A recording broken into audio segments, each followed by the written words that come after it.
Hi guys, আসসালামু আলাইকুম। Welcome my hobby house blog channel. আমি জ্যোতি। আজকে আরও একটা নতুন ভিডিও নিয়ে তোমাদের কাছে চলে এসেছি। আশা করি এই ভিডিওটা দেখতে তোমাদের খুব ভালো লাগবে। ভিডিওটা পুরো দেখার জন্য অনুরোধ রইল। এখন ওই বিকেল 5টার মতো বাজে। আমি চা খেয়ে চলে এসেছি ছাদে। এখানে ছাদে এসে দেখো অপরাজিতা গাছটায় একটু মাটি দিয়ে দিলাম, আর অল্প কুড়িয়ে ধরেছে। ফুলটা ফুটলে তোমাদের দেখাবো। এখানে রজনীগন্ধাও ফুল ফুটেছে। আর এখানে আমি যেটা করব আজকে সেটা হলো যে বেগুন গাছের চারা কিনেছিলাম, ওই গাছগুলো বসাবো। তো কিভাবে বসাই দেখো। এই গ্রো ব্যাগটা আমি নিজে হাতেই তৈরি করেছি।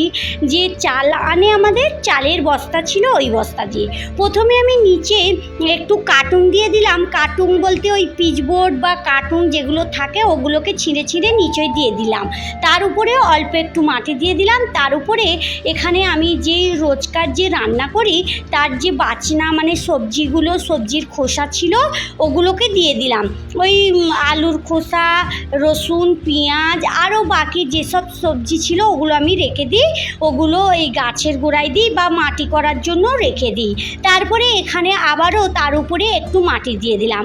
এবারে মাটিটা একটু বেশি দেব, কারণ নিচে ওটা একটা যখন অনেক দিন থাকবে তখন ওগুলো মাটি হিসেবে তৈরি হয়ে যাবে। তারপরে এখানে আমি যে বেগুন গাছের চারাগুলো এই ছোট ছোট টবে বসিয়েছিলাম এখান থেকে তুলে নিলাম। তুলে নিয়ে এবারে এই একটা গ্রো ব্যাগেই আমি 3টে বেগুনের চারা বসিয়ে দেব, কারণ এখন আমার কাছে সেরকম কোনো জায়গা নেই। আর তার জন্য এখানে বসিয়ে দিচ্ছি। আরও একটু বড় হয়ে গেলে কি একটু পাতা বের হলে তখন আবারও অন্য জায়গাতে বসিয়ে দেব। এখানে আমার হয়ে গেছে, একটু পানিও দিয়ে দিলাম। এখন চলে এসেছি রান্নাঘরে। এখন ওই সন্ধ্যে 7টার মতো বাজে। আজকে করব ফিশ ফ্রাই।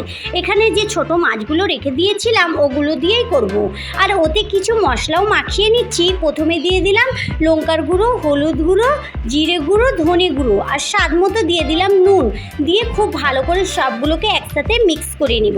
মিক্স করে ওই 5 থেকে 10 মিনিট রুম টেম্পারেচারে রেখে দেব।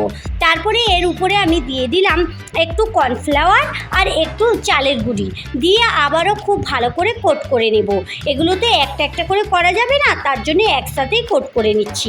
এদিকে আছে 2টো কমপ্লেট মাছও। এই মাছগুলোও করব। এখানে আমি মাছগুলোর উপরে একটু একটু করে কেটে দিয়েছি। আর এই মাছগুলো করার জন্য আমি একটা মশলা বানিয়ে নেব। প্রথমে দিয়ে দিলাম লঙ্কার গুঁড়ো, হলুদ গুঁড়ো, জিরে গুঁড়ো, ধনে গুঁড়ো, একটু গরম মশলার গুঁড়ো, আর দিয়ে একটু আদা বাটা, একটু রসুন বাটাও দেব। দিয়ে তারপরে খুব ভালো করে এগুলোকে মিক্স করব। মিক্স করে একটা মশলা একদম মাখা মাখা হবে। তারপরে ওপরে একটু লেবুর রস ছড়িয়ে দেব। লেবুর রসটা আরও মশলার ওর সঙ্গে মিক্স করে নিচ্ছি। তারপরে এদিকে মাছটা নিয়ে নিচ্ছি। আমি হাতে করে মশলাটা নিয়ে এইভাবে মাছের গায়ে ভালো করে লাগিয়ে দেব। দেখো যেগুলো কেটেছি ওই ভিতরেও একটু করে ঢুকিয়ে দিতে হবে, তবে মাছটা ভাজার পরে টেস্টটা বেশি লাগবে। এখানে আমি হাত দিয়ে তুলে তুলে পুরো মাছটাতে লাগিয়ে দিচ্ছি।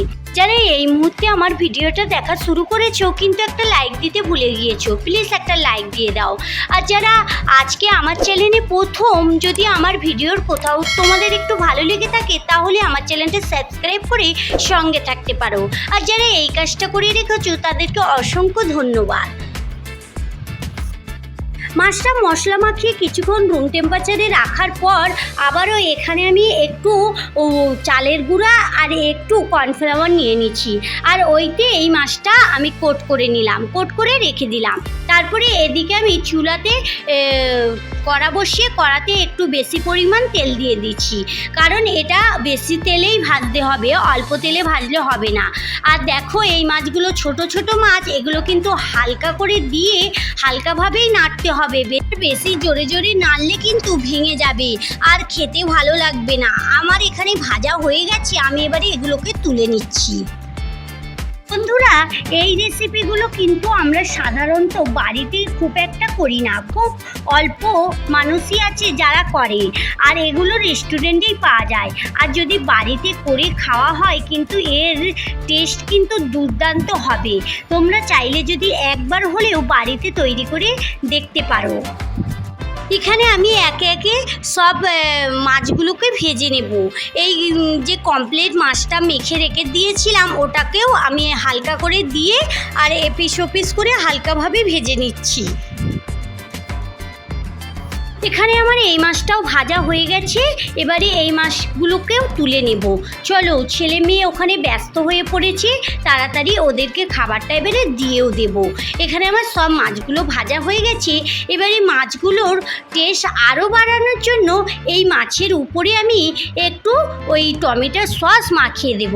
তোমরা চাইলে রেড চিলি সস বা গ্রিন চিলি সস বা ধনে পাতার সস এগুলো দিয়েও খেতে পারো, কারণ ওগুলো ঝাল হবে তো বাচ্চারা খেতে পারবে না, তার জন্য আমি এখানে টমেটোর সসই ওপর দিয়ে দিলাম। চলো, এবারে হয়ে গেছে, ওদেরকে দিয়ে দেব। আর উপরে একটু বিট নুনও ছড়িয়ে দিলাম, তোমরা চাইলে দিতেও পারো নাও পারো। তাহলে বন্ধুরা, আজকের মতো ভিডিও এই পর্যন্তই। দেখা হচ্ছে নতুন কোনো ভিডিওর সঙ্গে। ভালো থেকো, সুস্থ থেকো, সাবধানে থেকো। ভালো লাগলে লাইক কমেন্ট শেয়ার করবে। যারা এতক্ষণ আমার সঙ্গে থাকলে, আমার ভিডিওর কোথাও যদি একটু ভালো লেগে থাকে, আমার চ্যানেলটা সাবস্ক্রাইব করে আমার সঙ্গে থাকতে পারো। Thank you.